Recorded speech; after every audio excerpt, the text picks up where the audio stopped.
তো হাই বন্ধুরা, আমি এরকমভাবে নর্মালিভাবে ভিডিওতে আসলাম। তো তোমাদের সাথে আমি একটা কথা শেয়ার করব। মানে বলতে গিয়েও কষ্ট হচ্ছে।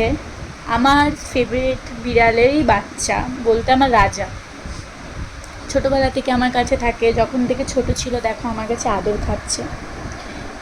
তো ও ছোটোবেলা থেকেই, যখন থেকে ও হয়েছে, ও আমাকে খুব ভালোবাসে। ছোটোবেলা থেকে আমি ওকে বাচ্চার মতো করে, সন্তানের মতো করে বড় করেছি। হ্যাঁ, অলওয়েজলি ও একটা প্রাণী, কিন্তু আমি মনে করি না। ও আমার কাছে একটা বাচ্চার মতো, আমার কাছে থাকে, আমার পাশে থাকে। আর আমি ফিলিংসটা বুঝিয়ে বলতে পারবো না তোমাদের। দেখো, ও আমার কাছে এরকমভাবে আদর, সারা জনম আদরই খেয়ে গেল।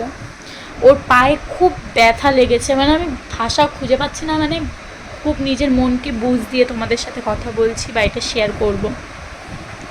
ওর এত কষ্ট হচ্ছে, বিশ্বাস করবে না, আমার পুরো ঘর দরজা বন্ধ। ওকে বিড়ালের পায়ে কামড় দিয়ে দিয়ে আজকে এই করেছে যে ওকে একটা রুমের মধ্যে বন্দি করে রাখতে হচ্ছে, যাতে ওর ঘাটা শুকিয়ে যাক, ভালো হয়ে যাক, তারপরে ওকে আমি বাইরে যেতে দেবো। ও বাথরুম করুক, রুমে যাই করুক না কেন, সব কিছু করলেও আমি ওকে বাইরে যেতে দিতে পারবো না, কারণ ওর শরীরটা এতই খারাপ। অলওয়েজলি ডাক্তার দেখাতে, মানে ডাক্তার ডাকা হয়েছে। ওর পায়ে রীতিমতো ট্রিটমেন্ট চলছে। জানি না ও বাঁচবে কি না, তোমরা দেখো। ও কিন্তু এরকমভাবে আমার কাছে আদর খাচ্ছে না। বাবা, কী হয়েছে? তো তোমরা আশীর্বাদ করো যেন ও ভালো থাকে। তোমাদের কাছে এগুলো হয়তো প্রাণী মনে হচ্ছে, কিন্তু আমার কাছে অনেক কিছু। আর আমি ভিডিওটা করছি এই জন্য ও আমার সাথে সারা জনম থাকে। জানি না ওর কী হবে না হবে।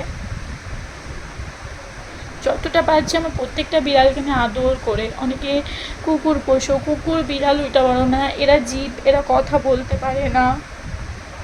মানে বুঝিয়ে পারছি না, কিন্তু আমি ওকে খুব ভালোবাসি। ওর যদি কিছু হয়ে যায়, যাই হোক, তোমরা আশীর্বাদ করো ওকে ভালো, ও ভালো থাকুক। ওকে ট্রিটমেন্ট দেওয়া হচ্ছে রীতিমতো।